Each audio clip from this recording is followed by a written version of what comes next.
Everyone, welcome back to my channel. मैं हूं Shigufta Qasmi, a second professional MBBS student. इस video में हम लोग बहुत ही पॉइंट टू पॉइंट डिस्कशन करेंगे क्योंकि आप सबको पता है कि अभी लगभग सिर्फ 50 दिन रह गए हैं नीट के एग्ज़ाम में। और आप में से ऐसे बहुत सारे स्टूडेंट होंगे जिन्होंने तरह तरह की टेस्ट सीरीज ज्वाइन कर रखी है और उनके मन में तरह तरह के सवाल आते हैं कि एक बच्चे को सेलेक्ट होने के लिए अभी इस वक्त प्रेजेंटली फुल सिलेबस टेस्ट में कितना स्कोर करना सफिशिएंट है। क्या टेस्ट सीरीज के मार्क्स इतने ज़्यादा इंपॉर्टेंट होते हैं? क्या अगर आपका स्कोर अभी डाउन है तो क्या आपका सिलेक्शन उस दिन नहीं हो पाएगा? ये सारे सवालों का जवाब इस वीडियो के थ्रू मैं आप लोगों को देना चाहूँगी क्योंकि मैं यहाँ पे पर्सनली शेयर करने जा रही हूँ अपने टाइम के टेस्ट सीरीज़ का स्कोर। मेरा उस वक्त जब एग्ज़ाम में 50 दिन रह गया था तब क्या स्कोर आया करता था, क्या मेरा बेस्ट स्कोर था और क्या मेरा वर्स्ट स्कोर था। ये सब चीज़ें मैं इस वीडियो में बताने जा रही हूँ और आप लोग यकीन नहीं करोगे कि जिस बच्चे के नीट के एग्ज़ाम में 615 मार्क्स आए थे उसके टेस्ट सीरीज़ में इवन 0 स्कोर भी रहे थे। और वो कैसे हुआ था, क्यों हुआ था, क्या मेरी तैयारी सच में इतनी बुरी थी या फिर और भी चीज़ें हैं जो टेस्ट सीरीज़ के स्कोर्स में इन्वॉल्व होती है और आपका स्कोर सच में ख़राब कर सकती है। ये सारी बातें मैं इस वीडियो के थ्रू आप लोग को बताना चाहूँगी, तो बने रहिए, पूरा वीडियो को ज़रूर देखिएगा। और अगर अब तक मेरे चैनल को सब्सक्राइब नहीं किया तो प्लीज़ मेरे चैनल को सब्सक्राइब कर दीजिए क्योंकि मैं यहाँ पर वही सारी वीडियोज़ डालती हूँ जिनसे डे बाई डे आपका जो है नीट में सिलेक्शन का चांसेस इंक्रीज़ होगा। मैं अपने एक्सपीरियंस शेयर करती हूँ क्योंकि मुझे बताने वाला कोई नहीं था। आज मैं अपनी फैमिली में सबसे पहले डॉक्टर बनने जा रही हूँ। मेरा 1 साल पूरा सिर्फ यही जानने में लग गया कि नीट की तैयारी किस तरीके से एक्चुअली करना चाहिए और क्या चीज़ें इतनी मैटर करती है और क्या चीज़ें नहीं मैटर करती है हमारे सिलेक्शन में। तो इस वजह से भी मुझे जो है एक और ड्रॉप लेना पड़ा था।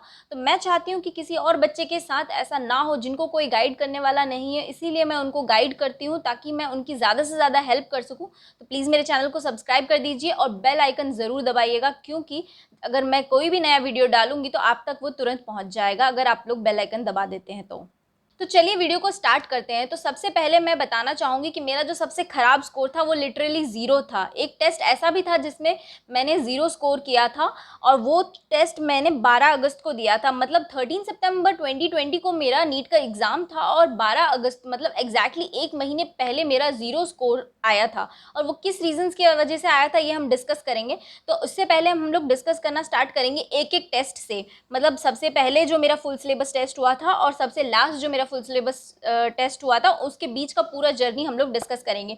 मेरा जो सबसे पहला फुल सिलेबस टेस्ट हुआ था वो 24 जुलाई को हुआ था और इसमें मेरा स्कोर था 528। ठीक है, तो मुझे उस वक्त ये पता था कि 528 में इस साल मेरा सिलेक्शन नहीं होने वाला क्योंकि पिछले बार जब मेरे नीट में 516 मार्क्स आए थे तब मुझे कोई सीट नहीं मिली थी। तो 528 में इस बार तो मेरा कोई भी मतलब चांसेस नहीं है। तो मैं कंप्लीटली डिसअपॉइंट हो गई थी कि मेरा पहला फुल सिलेबस टेस्ट था जिसके लिए मैंने इतनी मेहनत की, इतना ज़्यादा टाइम से मैंने उसके लिए वेट किया और उसके बाद मेरे सिर्फ 528 स्कोर आए। हालांकि ये स्कोर काफ़ी बच्चों से ज़्यादा अच्छा था लेकिन फिर भी मुझे बाकियों से मतलब नहीं था, मुझे खुद से कम्पीट करना था और उसके हिसाब से ये मेरे लिए सफिशिएंट नहीं था। तो मैंने फिर सोचा कि जितना हो सकता है मैं अपनी गलतियों को फिर से देखती हूँ। तो सिर्फ 4 दिन के गैप में आप सोचिए, मतलब 29 जुलाई को मेरा नेक्स्ट टेस्ट हुआ, सिर्फ 4 दिन के गैप में मैंने अपना स्कोर 528 से 582 कर लिया। अब ऐसा तो नहीं है कि मैंने उस दौरान पूरा सिलेबस कवर कर लिया होगा, मैंने जो यहाँ पे स्मार्ट तरीके से पढ़ाई की वो मैटर किया और वो उसके वजह से ही मेरा स्कोर इतना ज़्यादा इंक्रीज़ हुआ।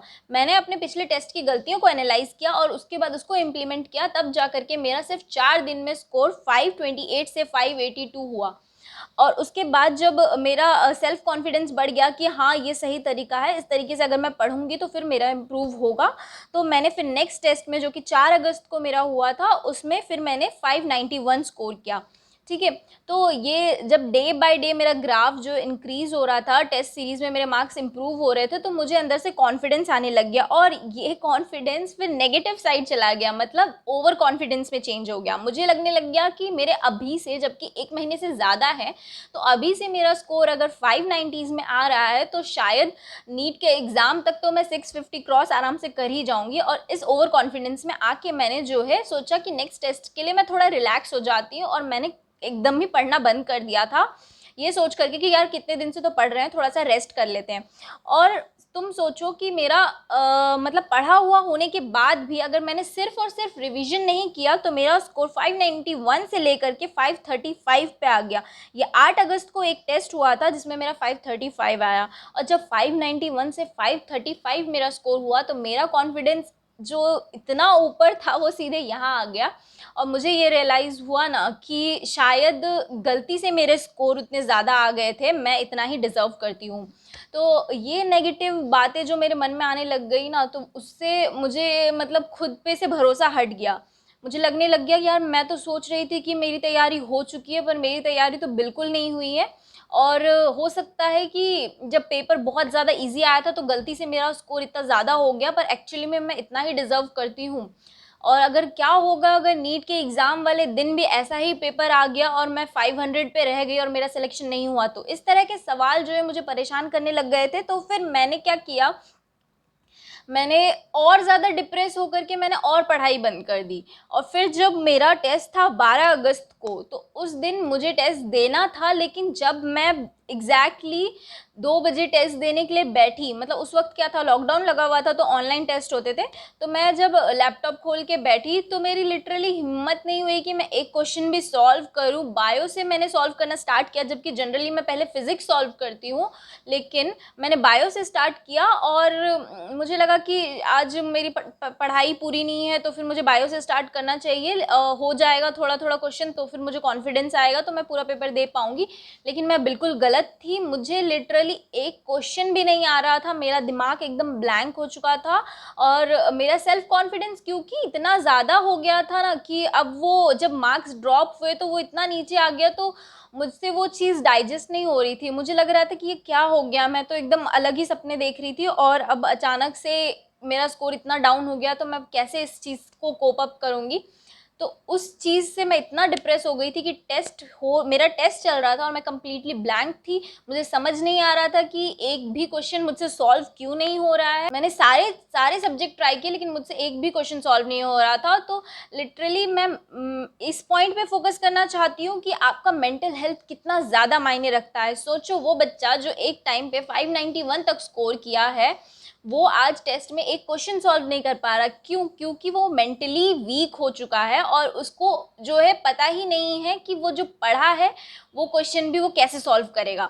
ठीक है, तो जो एनसीईआरटी के क्वेश्चंस थे यार, जो 10 बार मैं बना चुकी थी, वो भी मुझसे नहीं हो पा रहे थे। सिर्फ मेरे दिमाग में चल रहा था तो ये कि मुझसे नहीं हो पाएगा, मुझसे नहीं हो पाएगा। तो ये रीज़न था उस दिन जो 12 अगस्त का जो डे था, मतलब एग्जैक्टली एक महीने पहले मेरे नीट एग्ज़ाम से मैं एकदम कम्प्लीटली शैटर्ड हो गई थी और मेरे को कुछ समझ नहीं आया। आधे 1 घंटे के बाद मैंने टेस्ट जो है सबमिट कर दिया 0 स्कोर पे। तो ये रीज़न था कि उस दिन मेरा इतना गंदा स्कोर रहा, मतलब गंदा क्या, लिटरली मैंने क्वेश्चन ही नहीं अटेम्प्ट किया। तो मेरी हिम्मत नहीं हो रही थी कि मैं घर पे कैसे बताऊं कि मेरा इतना स्कोर है, तो मैंने बोल दिया कि नेटवर्क इश्यूज़ था और अच्छे से काम नहीं कर रहा था नेट, तो फिर इसलिए मैं टेस्ट नहीं दे पाई, तो मैं सबमिट कर दी। लेकिन उस दिन मेरी हिम्मत ही नहीं हुई कि मैं कोई क्वेश्चन सॉल्व करूं।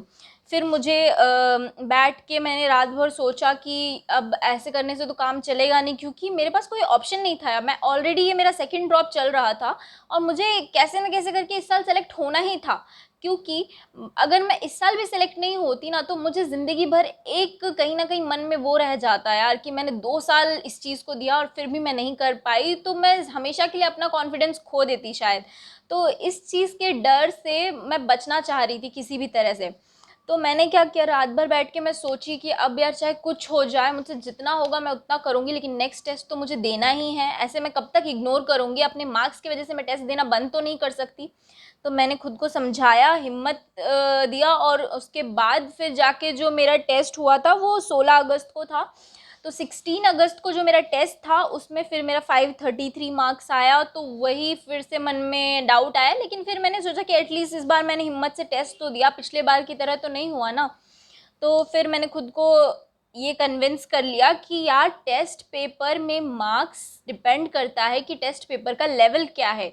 मेरे अच्छे स्कोर आए थे क्योंकि वो टेस्ट कम्प्लीटली एनसीईआरटी बेस्ड आया था। अब अगर टेस्ट पेपर में एलन वाले बाहर से क्वेश्चंस डाल रहे हैं तो उसमें मेरी गलती नहीं है। मैं ये चीज़ समझ गई थी उस पॉइंट पे आके। और ये एक तरह से मैच्योरिटी है जो कि मैं कहती हूँ आप लोगों को भी समझना चाहिए कि टेस्ट पेपर में स्कोर अगर अप डाउन हो रहे हैं तो उससे परेशान होना ये बेवकूफ़ी है, क्योंकि आप अगर परेशान हो जाते हो तो ऑलरेडी आप 10 कदम बाकी बच्चों से पीछे हो जाओगे।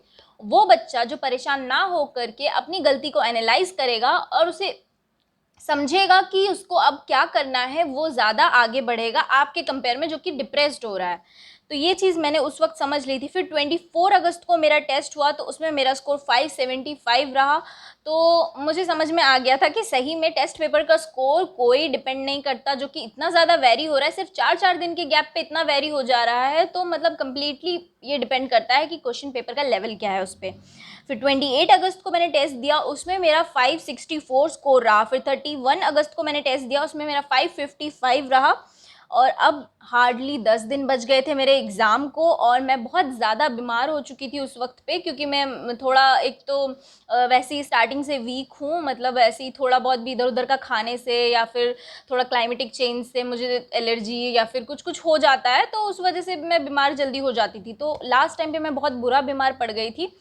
लेकिन मैंने एक पॉइंट मैंने अच्छा किया था अपने इस प्रिपरेशन टाइम पे, कि मैंने कुछ कॉपीज़ बना रखी थी, कुछ शॉर्ट नोट्स बना रखे थे जो मुझे लास्ट टाइम के लास्ट 10 डेज़ के लिए स्पेशली रिवाइज़ करने थे। वो हर इंडिविजुअल का अलग अलग होता है, आपको पढ़ना है और आपको ये चीज़ें लिख के रखनी है जो आप भूल जाते हो। तो मैंने ऐसा कुछ कुछ बना रखा था नोट्स, तो मैं सिर्फ उस दौरान पे मैं सिर्फ वही सब चीज़ें रिवाइज़ करती थी, फुल सिलेबस मैं उस वक्त नहीं पढ़ती थी।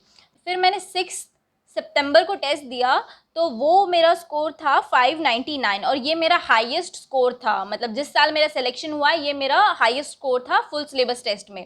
मेरे 600 में भी मार्क्स आए थे, लेकिन वो फुल सिलेबस टेस्ट में नहीं था, ये मैं स्कोर सारे फुल सिलेबस टेस्ट का बता रही हूँ।